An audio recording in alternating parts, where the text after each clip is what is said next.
we have originally we've got a why are we so divided? I guess is the question I'm trying to come up with here. It's no surprise to either one of us, John, that if you ask someone who's from the far left how to define a patriot, you're going to get a vastly different answer than someone's from the far right. But if you ask a libertarian, you're also going to get a vastly different answer about what a patriot is. The right one. In the modern world, when government is so omnipresent, right, you can't walk down the street without tripping over some rule or regulation. How can we not be divided when politics is intervening in every aspect of your life? Every single issue becomes, more and more important the bigger and more present the government is. Or am I kind of off my rocker again here, John? No, you're rocking gently under your blanket as you age and comfortably well. No, I don't think we are actually more divided. The powers that be, powers that we let be, I like to call them. And it seems there's a difference between a condition and a problem. A condition is something you can throw resources and energy and time and thought at and make a change. And we have come to, the American people, I think, have come to accept the government and its shenanigan and its lunacy and everything. I mean, if you worked for a company that was run like either one of our political parties, where basically radical idiots were in charge, you'd go and work for someone else. If you bought product from a company that was run the way our government's run, you would stop doing business with them and go find any alternative. But we feel like we're stuck with them, and we're not. And it's in this duopoly, this Republican Democrat, or I call them the Democrats or Republicrats, interests, to have us believe that we're at each other's throats, and to find every single sliver of difference that they can and magnify it like crazy, so that they can use the venom that they help create to manipulate votes, so that they maintain and grow their power. And so, I think that goes into, defining a patriot. Used to be a relatively simple thing. We're actually being taught in schools to hate the United States and think of it as a despicable place, and think of all the things that are wrong with it and none of the things that are right with it. And, that serves the purpose of what these people that call themselves progressive, and it incenses the people that call themselves conservatives, because they want to conserve what was good in the country, like the Constitution. So I don't think it's any surprise that, the lamestream media, which is the mouthpiece for the, I guess we're going to talk about that as part of this. That's coming up here in a second. Which is basically part of the government now. It's if you look in, any newspaper, any major website. I mean, Wired magazine, for God's sake, is supposed to be about tech, is a bully pulpit for the left. And so I want to talk about the judge here in a minute. So we'll go on. So there was a case, I guess it'll be a week ago now by the time this show is airing, that a judge restricted they said the Biden administration, but really it's any government administration, from pressuring social media companies or even communicating with them. Right. Well, because communication from the government is pressure. Yeah. I mean, let's not face, when you get a letter from the IRS and you have to open it, there's always a moment of trepidation, even if it's just an information. Oh, it's a threat. It's an applied threat. Right. Whenever the government stuff calls just to scare you. Yeah. And so now the judge has ruled that they're not allowed to contact social media firms, to help them, shall we say, massage the propaganda that comes out. Well, apparently it's so pervasive that the State Department, I think it's the State Department, had a daily meeting with Facebook, I think. Yeah. Was that right? Daily meeting? Something like that. Something like that. And they all have weekly meetings with these. Yeah. Well, yeah, it's insane. So why is the government of the United States having meetings with basically influencers, mass influencers, unless they want to influence them? I mean, it's certainly not the influencers, calling up the government and saying we want to talk to you. It's the other way around. So why were they doing this? And I guess they put out a press release that they won't be having these meetings for a while until there's some clarification. Basically the clarification should be we should have never had the meetings to start with, and we're never going to have them again. But the idea that this is happening, the lamestream media is not even reporting it, or if they're reporting it, they're brushing it under the rug. But it's happening, and it's been happening. The Twitter files were New York Times and the Post and USA Today and all the major websites, Bloomberg and the BBC now, because they're the mouthpiece also for the left, and are not talking about it. And it's crazy, and it's and it doesn't make any sense, because we just came off of years of Trump, where the same people were complaining about authoritarianism. We have to watch for authoritarianism, but they actually don't care about authoritarianism. They just want to be the ones in charge of it. Because clearly they want to pressure the social media companies. They want to use rules and regulations to manipulate the economy and the culture, which, there's actually a word that there's a word for that. Starts with an F and ends with a M. So we'll let John contemplate that one for a little while. Yeah, you know what it is, right? No. Yeah, a political philosophy that tries to regulate the economy and culture through regulations and law is fascism by definition. Oh yeah. Oh, okay, yeah. Like I said, I woke up from a nap and my brain stayed in bed. So I have to all our thousands of viewers out there, and those who watch us later online, I want to apologize. No, it is fascism, and it's 1984. It basically looks like 1984 has been taken as a blueprint by the governments and NGOs and shadow governments, like Renee DeRestra and her gang, the Stanford Group, and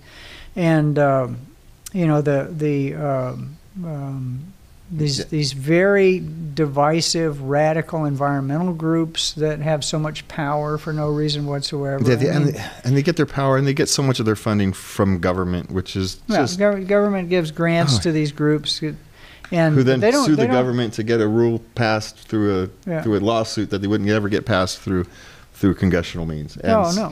This stuff is... If you want to blame all the forest fires in California on global warming, you can do that, or you can blame them on environmentalist radicals that prevented forestry management. It's how do we let a tiny sliver of radicals, for example, the super woke trans population, and I have no problem at all with people wanting to do anything that they want to their own bodies. But if we don't let children, even 18-year-old children, smoke flavored vaped products, how do we possibly let them make a decision when they're under the duress of a hormonal deluge, which makes Niagara Falls look like a garden hose, to basically radically alter their bodies? I mean, this stuff is... the choices, right? We can't do this, but you can do that. Oh yeah. You can do. We're not going to let kids. No, we're not going to let adults have flavored tobacco because it might. But we're going to let people sell heroin to people on the streets of San Francisco in a certain area. The things we do here is kind of strange, especially in California. Oh, it's entirely strange, and we're gonna go move on. We're gonna go from good because I'll just keep because you're just gonna keep ranting. We're gonna go see what Richard's got to talk about. Richard Fields. College just got a lot less fun.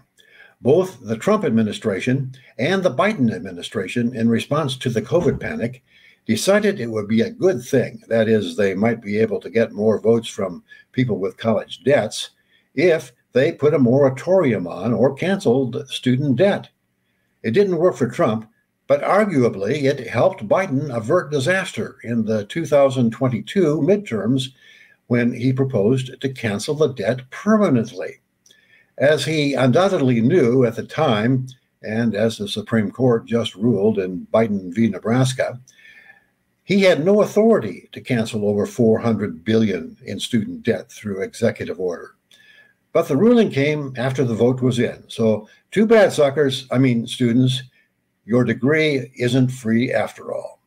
The primary reason college costs have been inflating at roughly twice the rate of the overall inflation rate is due to college loans being readily available to anyone who can fog a mirror. It's elementary supply and demand. The number of college seats is relatively fixed. The number of students to fill those seats has gone up rapidly because of the easily available money through federal college loans. The marketing myth for colleges is that a college degree is necessary and sufficient for a comfortable middle or even upper class career.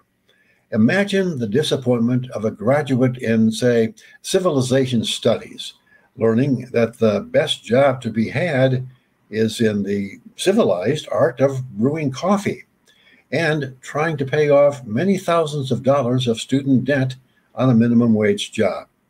College may or may not be necessary for a good job, but it sure is not sufficient.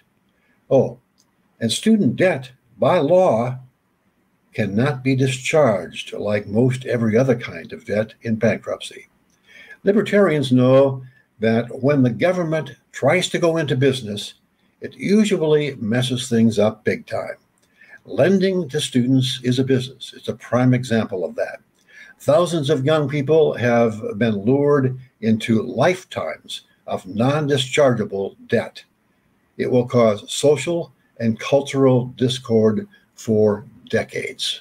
All right. Thank you, Richard. And the student loan debt is an interesting case, because one of the things that we never actually blame on the student loan debt issue is the school system and the government, who actually conned these kids into thinking this was a rational thing to do. This was a rational course of action, right? The schools and the government are the ones who are supposed to be, theoretically anyway, leading these children when they start this journey. They're supposed to be guiding them and helping them, and instead they're just throwing them $100,000 in debt and saying good luck. When, of course, if you're an 18-year-old and you want to start a roofing business, no one's going to give you $100,000 to start a roofing business at 18. It's just not going to happen. No? Really? Yeah.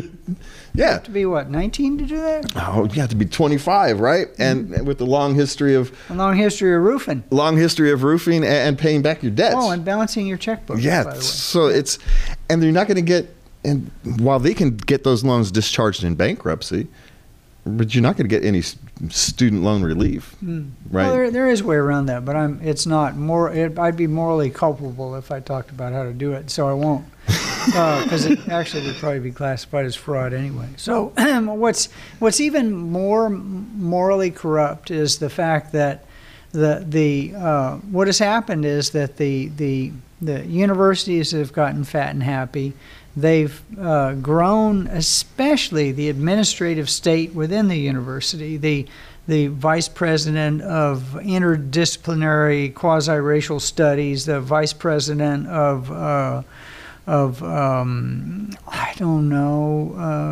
multicultural representation, the vice president of cafeteria work. I mean, so the administrative side. Yeah, the vice president of student affairs, or the vice president of student engagement. And all of these VPs have people working for them, and they have people working for them. And it's happened not only in colleges. It's probably happened worse in at least in California, in local school districts. But in colleges, these people are paid a ton of money. It's like having, well, I guess they all do have 75 vice principals. So they make $110,000 and retire with that. Assistant superintendents, right? Yeah. But what happens is those people have a great life, and those people all vote lefty, and those people all give to left-leaning politicians, and so it's basically a Ponzi scheme. And then they have the gall to say that these private schools are misleading people by telling them that they can go and get a good job with these degrees from private technical schools, where it's just a lie. But if you actually look at the numbers, the people who get technical degrees from private, what we used to call trade schools, actually work in their field of study at a much higher rate than people who graduate with a degree in civilization studies, I think Richard said, from a renowned university. These are the people making coffee. So, and I love my coffee, so let's not quit making the coffee. But it's a con game and a shelled game, and it's got a huge PR program behind it, and we just need to stop it. Not everybody needs to, nor should everybody go to college. The idea that everybody needs a college degree is ludicrous. Well, especially if you're studying something that can be studied independently. There's no reason to pay the extreme costs of university if you can actually study it on CuriosityStream or Google or YouTube or Khan Academy or any of those any of those places that have quality education, especially hands-on education. Now, a lot of states, California not one of them, are starting to go in, and even in government hiring, remove the degree qualification from lots and lots and lots of jobs. And that's a wonderful thing, because having that qualification in there means that, in state government, even in California for a long time, if you wanted to be what used to be known as a secretary, now it's an administrative assistant, I guess, they wanted you to have a 4-year degree. That's crazy.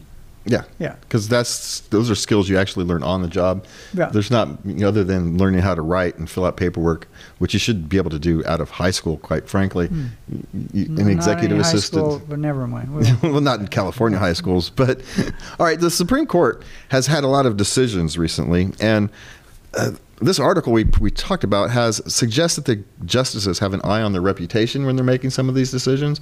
But I don't think the justices care much about their reputation. They just look at the case and make a decision about it.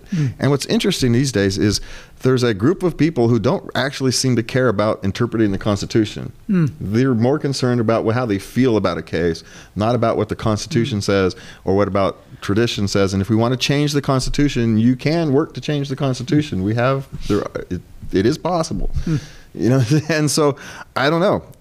Do you think justices do have an eye on their reputation when they issue some of these cases? Well, I think when people challenge their moral high ground, they do. One of the justices was Alito that came back when, AOC went off on one of the justices and said, they're guilty of taking bribes because they went on a fishing trip in 2008 by somebody whose presence was whose financial well-being was affected by a case that they oversaw, and so the judge, I think it was Alito, basically posted in the Wall Street Journal a line-by-line argument against saying that he was, in essence, accepting bribes. And if you want to talk about accepting bribes, let's talk about the big bribe takers out there, the Clintons and the Bidens. Let's talk about basically pay for play when Hillary was Secretary of State and all the rest of that stuff. The idea that a fishing trip is gonna sway a Supreme Court justice who's basically these people don't operate under the monetary force that other people do. They operate out of a love for, they want to be a Supreme Court person. That's a big gig, but it's not about getting rich. It's not about getting toys. It's about their drive, their passion, their obsession with the law and the Constitution, and that's what drives them. Yeah, and none of these people who are complained when RGB did the exact same things. Ruth Bader Ginsburg involved in the exact same behavior. Oh yeah, they didn't care. No, and so I don't care. In terms quite of those frankly, I don't care. Hold everybody the same standard, and we wouldn't be having these conversations if the Supreme Court's job is to step in and interpret the law when basically the government is screwed up. Because if anyway, we could go. Yeah, and if we didn't have politicians deliberately violating the Constitution, knowing like our current president and past presidents, they sign an executive order knowing full well that it's not going to pass constitutional muster, and knowing full well that it will eventually get thrown out of court. But got to buy them votes somehow, though. It'll buy them votes for a few days. Yeah. China is putting some export controls on their chip making, on some of the chips that we kind of no longer really use a lot. And actually, it's not the chips; it's some of the gallium and something else. Yeah, some of the materials that they use to make some of the chips. But oddly enough, they're not using any of the materials we can't get somewhere else. They do have some materials that's very difficult to get from other places other than China, but they're not restricting those. Well, yeah, and the problem is that resources aren't. People say resources are limited, and China has cornered the market on these. There's a place in Nevada, which was I think it's lithium. It's basically a mountain made out of lithium that we can't get at because some environmental radical has filed lawsuits protecting it because it's got a certain kind of flower on it that occurs nowhere else. And I'm thinking, if this is such an important flower, then dig up the whole top of the mountain and move it to another top of a mountain and put it down there, and then dig the lithium up. I mean, it's not like it won't grow somewhere else if it's that unique. If something that unique, it's an evolutionary dead end. Yeah, it will die out eventually if it's that unique. Well, it's like condors. Yeah. You can barely fly. Dodo bird, right? These things go extinct because they go extinct. Dodo bird, the Republican and Democratic politician. I'm hoping they'll die. I don't want them to die. Come on, I just want this whole crazy. We want the political parties to die. Say one thing and do another thing. Political lunacy we got going on to end. Well, here's some lunacy for you, John. We'll move on here real quick because here's some lunacy for you. Hiking paths, in the name of progress, are now segregated in parts of Oregon, or at least a hiking path is now segregated because allegedly some people think people of color are afraid of hiking around white people. Hiking around white people. I guess somebody is afraid. The person who thought this up, because I don't really know any person of color who's afraid to hike around anybody else. Yeah. I mean, if you're afraid to go hiking, it's because you're afraid of the woods. It's not because you're afraid of who else might be hiking. No. I mean, well, I would be afraid to walk down the street at night based upon race in certain areas of the country, but I certainly wouldn't be afraid to walk in the woods. And I think walking in the woods is kind of a great racial, ethnic, social, political equalizer. I mean, I'm a hardcore libertarian, and I'm crazy about being outside. I spend an hour every morning walking in solitude by the American River, and there's a crazy bunch of lefties who are out there doing the same thing. But we both love the river. So the idea that is ludicrous, and I want to see the original complaint. I'd love to see the original complaint. I wanted to go hiking, but I was afraid of the white people on the trail. Yeah. It seems like one of those things that's invented. Oh, yeah. It just kind of like, I mean, maybe, weird things happen. It's a big world. And isn't this in Oregon? Yeah. Which is like, and isn't it around Portland, which is like the lefty capital of. That's where. Yeah. So, I mean, unless there's a hidden cell of Ku Klux Klan in Portland that's maintaining that's ambushing people on hiking trails. Well, there is some crazy. There are some parts of Oregon that are pretty, shall we say, rednecky? Yeah, we'll call it that. We'll call it that. There's some parts of Oregon that are land? They're just as bad as some of the places in Mississippi or Missouri or. We know they had to change the name of Cracker Jacks because of that. Now they call them Caucasian Jacks. So, John, you're going to get us in trouble. All right, so minimum wage laws are fueling homelessness, New Research shows, which is something that libertarians have been pointing out for a long time. Not only libertarians, up until recently, the New York Times. I mean, there is nobody who thinks that making entry-level labor more expensive is going to lead to more entry-level jobs. There's nobody who thinks that. It's crazy on its face of it. All you're doing is protecting unions, and forcing people on the dole, and that helps the left. I mean, it's that simple. So every time, according to any good studies, you raise minimum wage, then more people end up on the streets homeless, and more people can't get entry-level jobs. Well, the end consumer pays all costs. So when you raise costs, you're just pushing those off into the end consumer. And so eventually, the end consumer is going to fall off the cliff. You have to stop buying things, which means that your low-end jobs fall off the wayside, right? Those low-rung jobs, the first-rung jobs, those first jobs people get, those are the jobs that go away. The sweeping of the barbershop floor. Those are the gateway drug to financial freedom.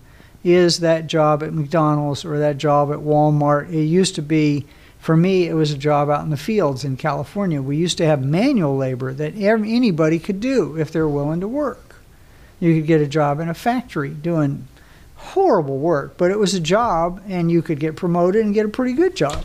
And those are all gone because somebody decided to put in these minimum wage laws. And the thing about those, and the environmental laws. And the thing about those jobs is they were short term. You worked there 3 months before you moved on, right? If you were there for any longer than 6 months, there was something wrong with you. Right? Those are the jobs to make sure you could be an employee. Sometimes it was a little bit longer if you learned, like in a machine shop, and you're in an apprentice. We used to have apprentice programs, and so now the only apprentice programs that are really available because of government regulation are through unions. So, we're doing this to ourselves and blaming other people. And the homeless crisis in the country is such a pervasive problem. Not everywhere. It's such a pervasive problem. We can't walk the streets. Not in Sacramento. We can't. Not in Sacramento without crossing it at some point. Yeah. Right. We've got.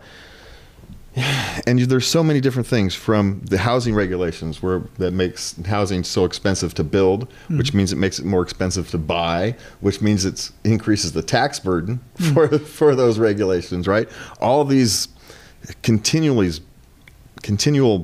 adding of burden, adding of cost, and then again, it has to be prevailing wage. In many cases in California, you can't hire entry-level labor to do basically entry-level jobs. I'm not saying construction is unskilled, but a lot of the jobs on a construction site can be broken down into pieces, which are low skill.